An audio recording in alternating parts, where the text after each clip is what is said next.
Hello students, you all are welcomed on my YouTube channel. Today we are going to study judiciary, which is a topic in BA first year political science, DU Sol, second semester. See, we have a political system, we have in India a political system based on constitutional government. Means हमारी जो government चलती है वो constitution के base पे चलती है, जो भी कॉन्स्टिट्यूशन में लिखा है उसी के अकॉर्डिंग हमारे यहाँ पे गवर्नमेंट को रन किया जाता है. अब कॉन्स्टिट्यूशन क्या है? Constitution you can say is a book in which rules and regulations are written according to which our legislature see in our country there are three organs of government: legislature, whose prime role is to make rules, that is संसद आती है यहाँ पर, parliament का काम है country के लिए rule banana. Then it comes executive, whose role is to implement the rules made by the parliament. And you must be aware that we have federal form of government, means power is shared between central government and state governments. देखिए constitution में वैसे सभी के responsibilities and functions in सब के बारे में अच्छे से लिखा हुआ है, किसका क्या रोल है, किसकी क्या रिस्पॉन्सिबिलिटीज़ हैं. लेकिन कई बार क्या होता है, जो लेजिस्लेचर है वो कहती है वो अपने हिसाब से कॉन्स्टिट्यूशन को बोलती में लिखी अपनी बातों के लिए बोलते हैं, क्योंकि हर कोई अपना खुद का हित देखता है ना, इंटरेस्ट, हमारा इंटरेस्ट किस में है. एग्जीक्यूटिव उनको अपनी तरह से बोलती है. तो एक उन सबके ऊपर कोई ऐसी इंस्टीट्यूशन होनी चाहिए थी जो उसमें जो रूल्स लिखे हुए हैं उनको इंटरप्रेट करे, और वो अथॉरिटी एक ऐसी होनी चाहिए जो इंडिपेंडेंट हो और जिसको सब माने. अब इंडिपेंडेंट कब होगी? जबकि वो गवर्नमेंट के अंडर ना हो, यानी उसके ऊपर लेजिस्लेचर या एग्जीक्यूटिव का कोई भी कंट्रोल ना हो. So, judiciary is an important organ of the Indian government. In any society, disputes are bound to arise between individuals, groups, and between individual and groups, and between central government and state governments. So, all these disputes must be settled by an independent body in accordance with the principle of rule of law. This idea of rule of law implies that all individuals, rich or poor, men or women, forward or backward caste, are equal before the law. The principle of role of the judiciary is to protect rule of law and ensure supremacy of constitution. Judiciary safeguards rights of the individuals and settles disputes in accordance with the law. It ensures that democracy does not give way to individual or group dictatorship. In order to do all this, it is necessary that the Indian judiciary is independent of any political pressure. वही हमारे यहाँ India में है, क्योंकि हमारे यहाँ इन सब का अलग अलग रोल है. लेजिस्लेचर के क्या फंक्शन है, क्या वर्क है, वो अलग हैं. एग्जीक्यूटिव के अलग हैं. कोई किसी के काम में इंटरफेयर नहीं करता. तो आपको इसमें टॉपिक में पढ़ना क्या क्या है. देखिए, आपको पढ़ना है composition of supreme court in India, supreme courts in India, supreme court in India explain. और सेकंड आप पढ़ेंगे function and jurisdiction of supreme court, मतलब सुप्रीम कोर्ट के ज्यूरिसडिक्शन क्या है, उनके अधिकार क्षेत्र में क्या क्या आता है. हाई कोर्ट का भी आपको ज्यूरिसडिक्शन पढ़ना है एंड सबऑर्डिनेट कोर्ट्स का भी पढ़ना है. And then you have to study concept of judicial review and its importance in safeguarding fundamental rights. आपको पता है हम हमारे 6 फंडामेंटल राइट हैं. इसके बाद एक आपको इसमें पढ़ना है कॉन्सेप्ट ऑफ जुडिशियल एक्टिविज्म. लेकिन आज के इस वीडियो में मैं आपको कराऊंगी सिर्फ अप टू रिमूवल ऑफ जजेस तक. सुप्रीम कोर्ट के जजेस को कैसे रिमूव किया जाता है नेक्स्ट मैं आपको नेक्स्ट वीडियो में कराऊंगी. चलिए अब हम आगे करते हैं. The supreme court. Supreme court है क्या? तो the Indian constitution has been established an integrated judicial system. The entire Indian judicial system has been divided into 3 tiers in hierarchy. At the top, there is a Supreme Court. After that, High Court and lowest tiers in Sessions Courts. The single system of courts adopted from the Government of India Act of 1935, which enforces both central laws as well as the state laws. तो देखिए, आपको पता है हमारे यहाँ पे जो court होते हैं वो उनकी 3 लेयर होती हैं. टॉप पे सुप्रीम कोर्ट है, जिसका जो भी जजमेंट होगा वो नीचे के सभी कोर्ट को मानना पड़ेगा. Then it comes high court and high court के नीचे होता है सेशंस कोर्ट. तो supreme court of India was inaugurated in January 28, 1950. आपको पता होना चाहिए जनवरी 28, 1950 को हमारा जो सुप्रीम कोर्ट है ये इनॉग्रेट हुआ था.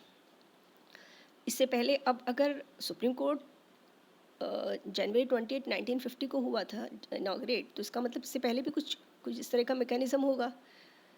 तो it replace the federal court of India established under the government of India act of 1935.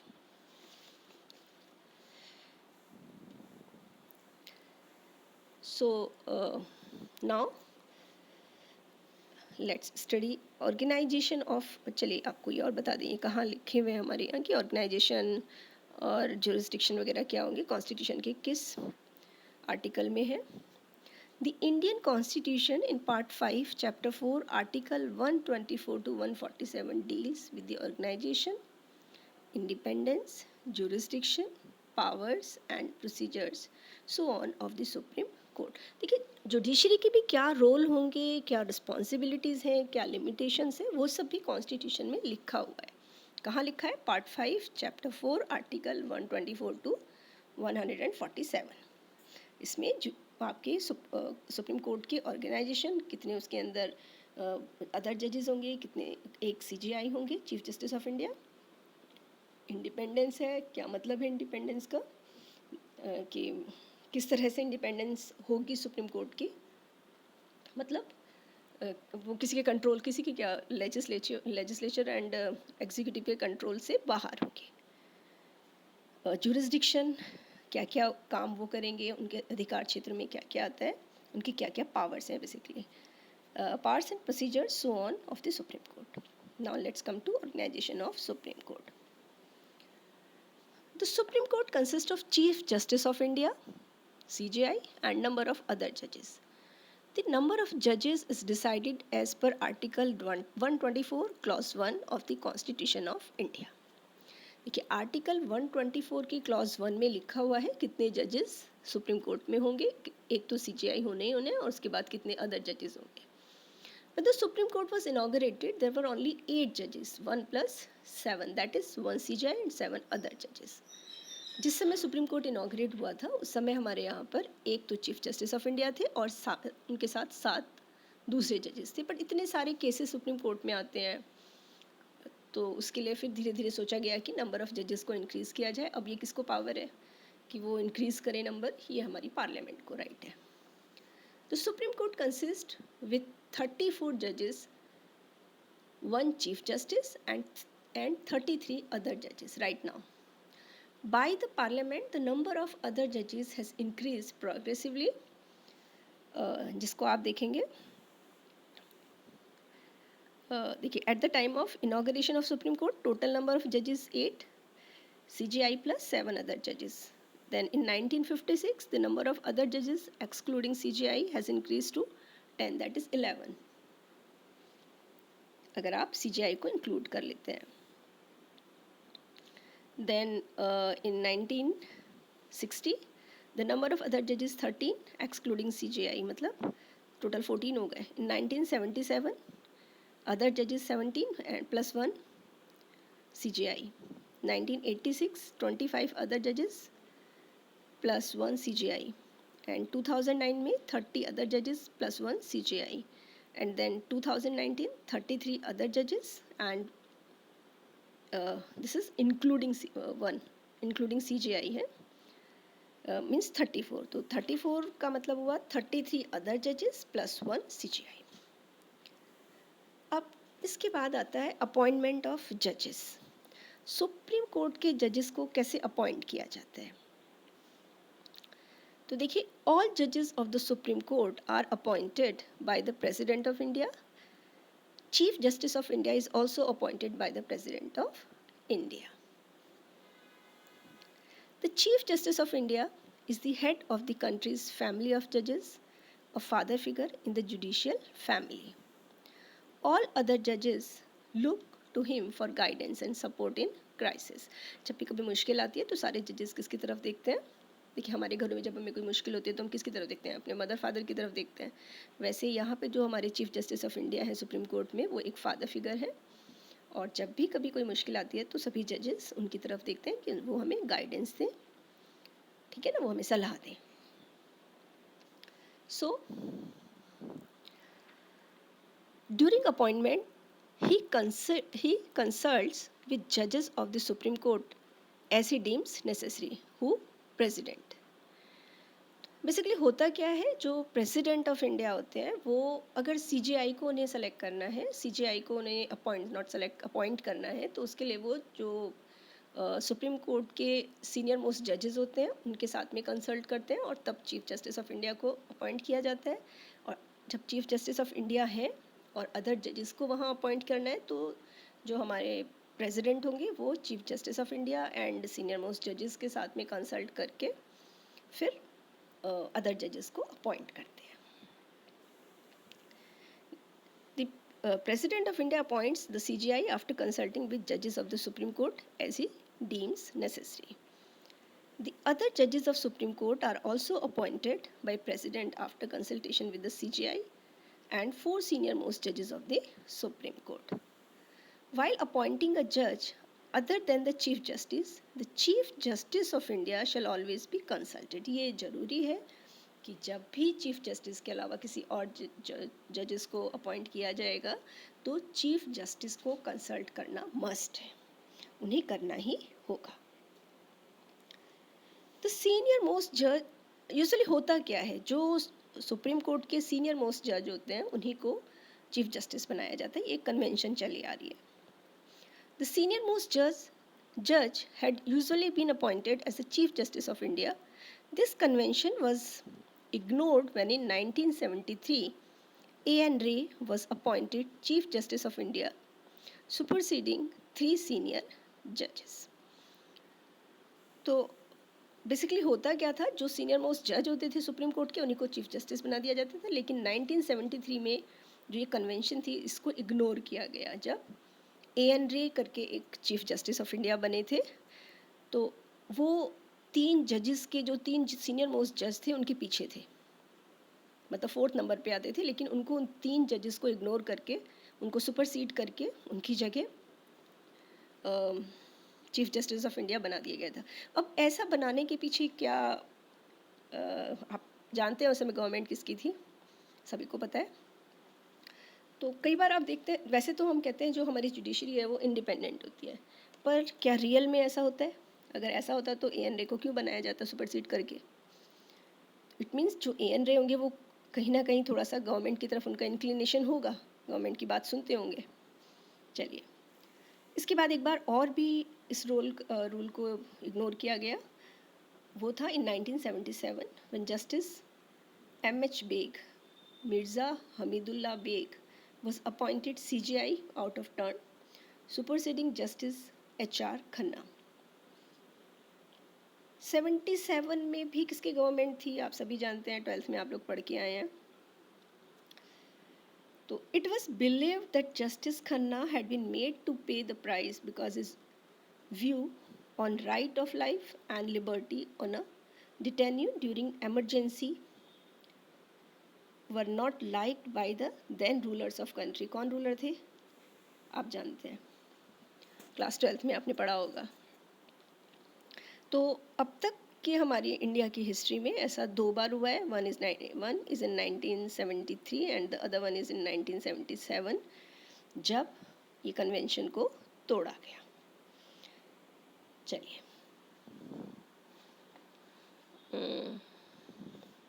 Now controversy over consultation.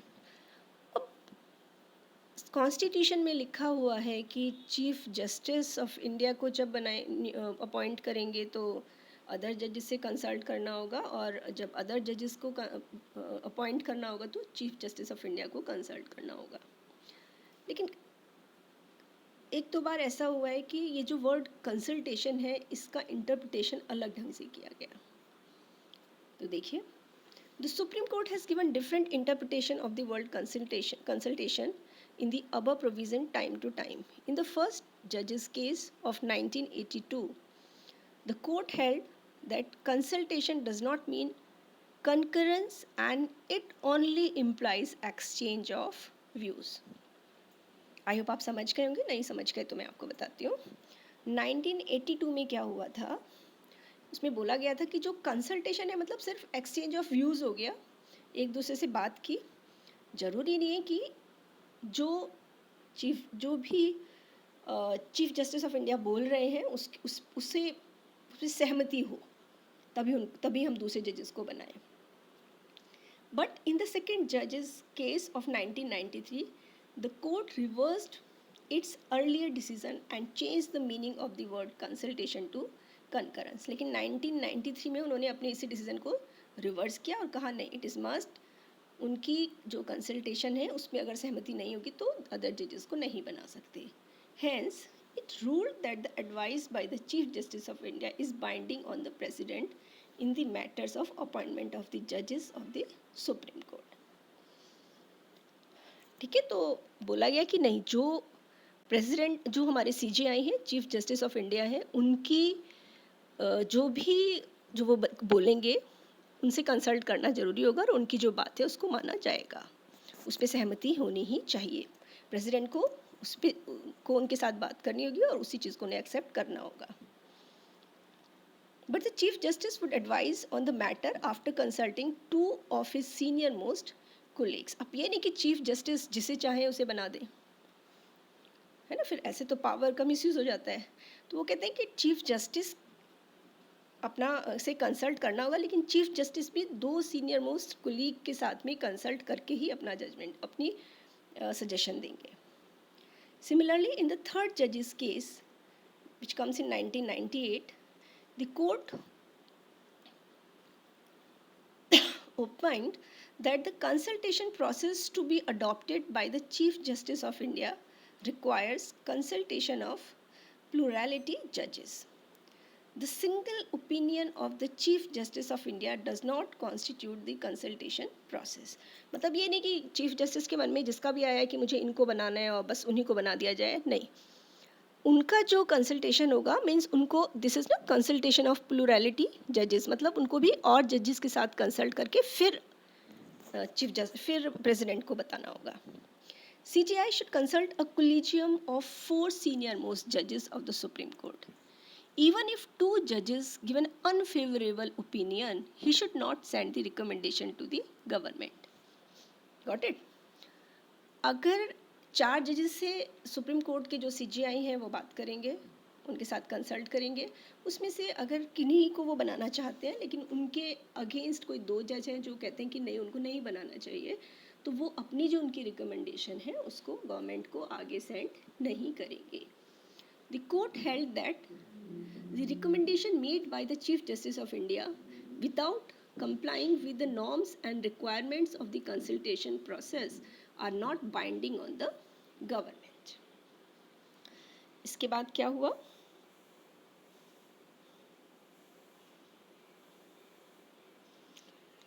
By 99th Constitutional Amendment Act of 2014 with the National Judicial Appointment Commission Act of 2014 NJAC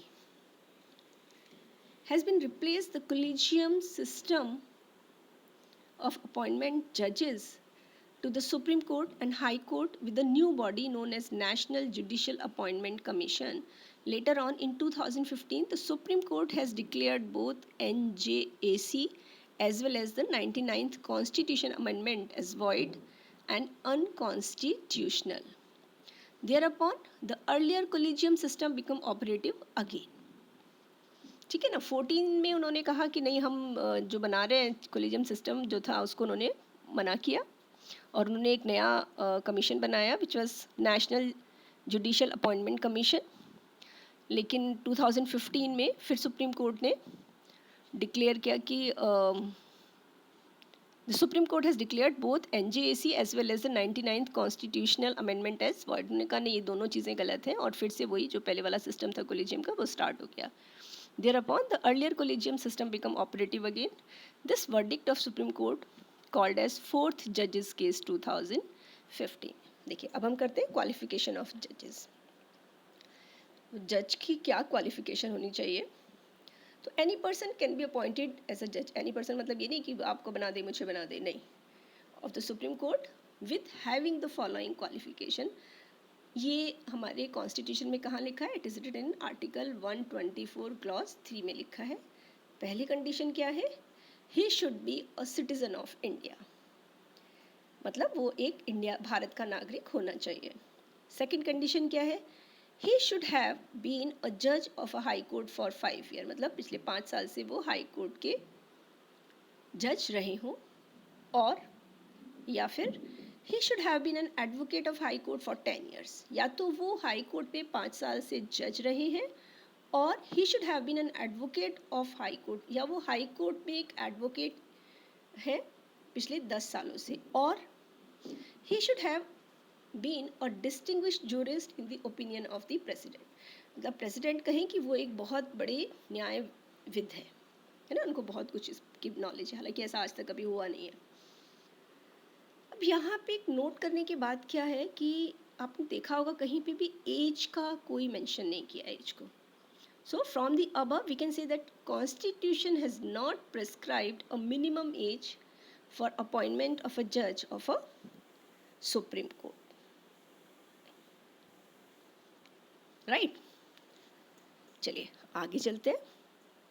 तो यहाँ आपने देखा first condition थी the person should be a citizen of India. Second, he should have been a judge of a high court for 5 years, or he should have been an advocate of a high court for 10 years, or he should have been a distinguished jurist in the opinion of the president. And as तो आपने देखा यहाँ कोई mention की नहीं गई है, मतलब उनकी एज कुछ भी हो सकती है. कुछ भी मतलब ये नहीं 70-80 हो, विद इन दैट लिमिट ना. 65 आपको पता होगा सुप्रीम कोर्ट के जो CJI हैं वो 65 की एज में रिटायर हो जाते हैं. उसके दो जजेज होते हैं वो 60 I think so. High court के जो जज हैं वो 62 उनकी अपर लिमिट है, अपर एज लिमिट है. चलिए, रिमूवल ऑफ जजेस. क्या सुप्रीम कोर्ट के किसी भी जज को कैसे भी रिमूव किया जा सकता है? नहीं, इसका एक प्रोसीजर है. वैसे आज तक इंडिया में किसी भी जज को रिमूव नहीं किया गया है और उनको रिमूव करने के लिए एक इम्पीचमेंट मोशन लानी होती है. इम्पीचमेंट मोशन आई थी एक बार तो पंजाब एंड हरियाणा के एक जज के अगेंस्ट आई थी, हालांकि उनका भी इम्पीचमेंट हुआ नहीं. और एक बार अभी रिसेंटली दीपक मिश्रा करके हमारे ये जो रंजन गोगोई थे, इनसे पहले चीफ जस्टिस ऑफ इंडिया थे मिस्टर दीपक मिश्रा, उनके अगेंस्ट कांग्रेस ने सोचा था लाने का, बट उनको उतने मेंबर्स मिले नहीं तो वो भी इम्पीचमेंट प्रोसेस नहीं ला पाए. चलिए देखते हैं क्या सिस्टम है रिमूवल ऑफ जजेस ऑफ सुप्रीम कोर्ट का. अ जज of the supreme court can be removed by the impeachment there after an order of the president. देखिए, इम्पीचमेंट मोशन लाया जाता है पार्लियामेंट में और उसके बाद जब प्रेसिडेंट उस मोशन पे साइन कर देते हैं फिर ये प्रोसेस कंप्लीट माना जाता है और उन जज को रिमूव कर दिया जाएगा. लेकिन ऐसा आज तक हुआ नहीं है. There are 2 grounds on which are written in Indian constitution for the removal of जज ऑफ द सुप्रीम कोर्ट. देखिए कौन कौन सी ग्राउंड है, किसके बेस पे आप सुप्रीम कोर्ट के जज को रिमूव कर सकते हैं. फर्स्ट इज प्रूव्ड मिसबिहेवियर और सेकंड क्या है, इनकैपेसिटी. अगर इन दोनों में से कोई भी एक चीज़ प्रूव हो जाती है तो उसके बेस पे सुप्रीम कोर्ट के जज को रिमूव किया जा सकता है. The removal procedure of a जज of a supreme court can be initiated either in the Lok Sabha or in Rajya Sabha. तो इम्पीचमेंट मोशन लोकसभा या राज्यसभा किसी में भी इनिशिएट मतलब कहीं से भी स्टार्ट किया जा सकता है. आप लोकसभा में लाएं पहले, फिर राज्यसभा में लेके जाएं, या पहले राज्यसभा में लाएं फिर लोकसभा. फाइनली दोनों ही हाउसेस में जब मेजॉरिटी से पास होगा उसके बाद ही ये जाएगा प्रेसिडेंट के पास में। लेकिन स्टार्टिंग आप चाहे लोकसभा से करें चाहे राज्यसभा से करें, ये चॉइस होती है। देखिए अभी मैंने यहाँ पे फ्लो चार्ट बनाया है, आप लोग फ्लो चार्ट देखें। फ्लो चार्ट में है सबसे पहले क्या है, removal motion signed by the 100 members in case of Lok Sabha. तो अगर रिमूवल मोशन लोकसभा में इनिशिएट किया गया है तो वहाँ कम से कम 100 मेंबर्स उस मोशन पे साइन करेंगे, और 50 members in case of Rajya Sabha. देखिए आपको पता है ना, लोकसभा की स्ट्रेंथ ज़्यादा होती है 545, और राज्यसभा की स्ट्रेंथ कम होती है, इसलिए यहाँ पे इन्होंने नंबर भी हाफ किए हुए हैं। तो 50 members in case of Rajya Sabha is to be submitted to the speaker और चेयरमैन। अगर लोकसभा में कर रहे हैं तो आप सभी को पता है लोकसभा में जो हेड होते हैं वो स्पीकर होते हैं लोकसभा हाउस के, एंड अगर राज्यसभा में है तो वहाँ जो वहाँ की हेड है उनको हम चेयरमैन बोलते हैं, जो हाउस को चेयर करते हैं। ठीक है, इसके बाद सेकंड है, इन केस स्पीकर और chairman accepts it 3-member committee constituted which consist of CJI या तो चीफ जस्टिस ऑफ इंडिया, अगर वो नहीं है तो अ जज of the supreme court. Second member कौन होंगे कमेटी के, a chief justice of high court, और थर्ड मेंबर कौन होंगे, अ डिस्टिंग्विश्ड ज्यूरिस्ट। अब ये कमेटी इन्वेस्टिगेट करेगी जिस भी मैटर के लिए। देखिए 2 ग्राउंड आपको बताए गए थे ना, प्रूव्ड मिसबिहेवियर या इनकेपेसिटी। तो जो भी चार्जेस उनके ऊपर लगे हैं उन चार्जेस को इस कमेटी ने इन्वेस्टिगेट करना है। If committee finds him guilty of incapacity or misbehavior, impeachment process starts, and after that motion must be passed by both the houses, that is Lok Sabha। देखिए इनिशिएट चाहे लोकसभा में हुआ चाहे राज्यसभा में हुआ, डजेंट मैटर, लेकिन इनिशिएट होने के बाद में वो, अगर आपने लोकसभा में इनिशिएट किया है, दैट इज़ 100 मेंबर्स ने मोशन पे साइन किया, उसके बाद वो आगे स्पीकर को दे दिया गया, स्पीकर ने देखा तो स्पीकर ने एक कमेटी बना दी थी, मेंबर कमेटी बनी थी, मेंबर कमेटी ने इन्वेस्टिगेट किया चार्जेस को, और इन्वेस्टिगेट करके उन्होंने कहा कि हाँ he is guilty of that these charges. उसके बाद में अगर तो आप फिर वो लोकसभा और राज्यसभा दोनों में स्पेशल मेजॉरिटी से पास होना चाहिए, only then it will go to the president. So motion must be passed by both the houses, it is must। ये नहीं कि लोकसभा में इनिशिएट किया तो लोकसभा में करके ख़त्म, नहीं, दोनों by special majority, then passed motion sent to the president, and then the president signs on it and the judge is removed from the post। दो आज तक इंडियन हिस्ट्री में ऐसा नहीं हुआ है। चलिए इसको थोड़ा सा आगे डिस्कस कर लेते हैं। तो if the procedure begins in Lok Sabha, अगर ये प्रोसीजर इम्पीचमेंट प्रोसीजर को लोकसभा में इनिशिएट किया गया है, वहाँ पर शुरू किया गया है। देखिए मेरी पूरी कोशिश है कि मैं दोनों मीडियम बाइलिंगुअल रखूँ इस वीडियो को, सो दैट जिन्होंने इंग्लिश मीडियम ऑप्ट किया है उनको भी फ़ायदा हो और जिन्होंने हिंदी मीडियम ऑप्ट किया है उनको भी। मेन है कि आपका ये चैप्टर अच्छे से प्रिपेयर होना चाहिए। इस चैप्टर के पूरा होने के बाद अब मैं आपको इसकी नेक्स्ट वीडियोस बनाते रहूँगी, और मेरी कोशिश होगी मैं लाइव क्लासेस दूँ, सो दैट अगर आपको कुछ मुश्किल आ रही है, कुछ पूछना है तो आप मुझसे पूछ लें। और इसके लिए मैं आपको रिक्वेस्ट करूँगी कि आप मेरा चैनल सब्सक्राइब करें, तभी आपको नए वीडियोस के बारे में पता चलेगा। और अगर इम्पीचमेंट प्रोसेस स्टार्ट हुआ है लोकसभा में, तब देखिए क्या होता है। A removal motion of a supreme court जज signed by 100 members of Lok Sabha. Lok Sabha के 100 मेंबर्स ने साइन करके मोशन को किसको दिया, स्पीकर को दिया। The signed removal motion is submitted to the speaker of Lok Sabha. Either the speaker may admit, देखिए यहाँ उनको पावर है कि वो इस मोशन को एक्सेप्ट करें या रिजेक्ट कर दें। अगर उन्होंने रिजेक्ट कर दिया, रिफ्यूज़ कर दिया, फिर तो बात ही ख़त्म हो गई। लेकिन इन केस उन्होंने उसको एडमिट किया, if it is admitted, the speaker constitutes a 3-member committee to investigate into charges। अब कमेटी में कौन कौन होने चाहिए? The committee should consist of the CJI, Chief Justice of India, मुख्य न्यायाधीश, आई थिंक सो हिंदी में कहेंगे, अ जज ऑफ द या अगर वो नहीं है तो सुप्रीम कोर्ट के जज को भी लिया जा सकता है। सेकेंड मेंबर कौन होंगे? A chief justice of high court के मुख्य न्यायाधीश, and third a distinguished jurist. एक जाने माने विधिवेत्ता, जिनको मतलब लॉ की काफ़ी नॉलेज है, जो इसके लिए फेमस है. If this committee finds the judge to be guilty of misbehavior or suffering from incapacity, अगर इस कमेटी ने कहा कि हाँ वो दोषी हैं मिसबिहेवियर के या he is suffering from incapacity, then Lok Sabha take up the consideration of the motion. मतलब कमेटी इन्वेस्टिगेट करेगी और अगर कमेटी ने कहा हाँ जो उनके ऊपर चार्जेस लगे हैं वो सच हैं, तभी लोकसभा इस मोशन को कंसिडर करती है. देखिए ये हमने जो मोशन देखा कि मोशन स्टार्ट किया गया था लोकसभा में, लेकिन अगर यही मोशन राज्यसभा में स्टार्ट किया जाता तो वहाँ का भी प्रोसीजर सेम ही होता. Thereafter, it is passed in Lok Sabha with a special majority. The motion is presented to Rajya Sabha. If that motion also passes in the Rajya Sabha with a special majority, an address is presented to the President for the removal of the judge. The President passes an order removing the judge. Got it? I think समझ आ गया होगा आप लोगों को. अब अगर ये procedure start हुआ है राज्यसभा में, तब क्या होगा? सेम है जो वहाँ पर है, बस यहाँ मेंबर्स का थोड़ा उधर 100 मेंबर्स को साइन करना होता था मोशन को सबमिट करने के लिए, यहाँ 50 मेंबर्स का है और सब कमेटी में मेंबर्स वही सब कुछ रहेंगे. तो देखिए देख लेते हैं. Removal motion of supreme court जज इज साइंड बाय 50 मेंबर्स. कब? जब हम राज्यसभा में ये मोशन, नॉट में हम नहीं, मतलब राज्यसभा में लाया गया है motion. In case of Rajya Sabha, the signed removal motion is to be given to the chairman of Rajya Sabha.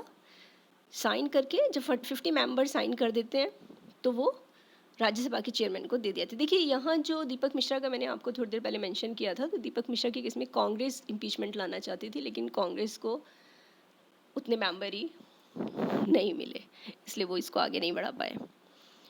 If it has been admitted, अच्छा इसके बाद क्या है, चेयरमैन को दिया. अब अगेन चेयरमैन के पास, जो स्पीकर के पास लोकसभा में राइट्स हैं वही राइट्स चेयरमैन के पास हैं राज्यसभा में.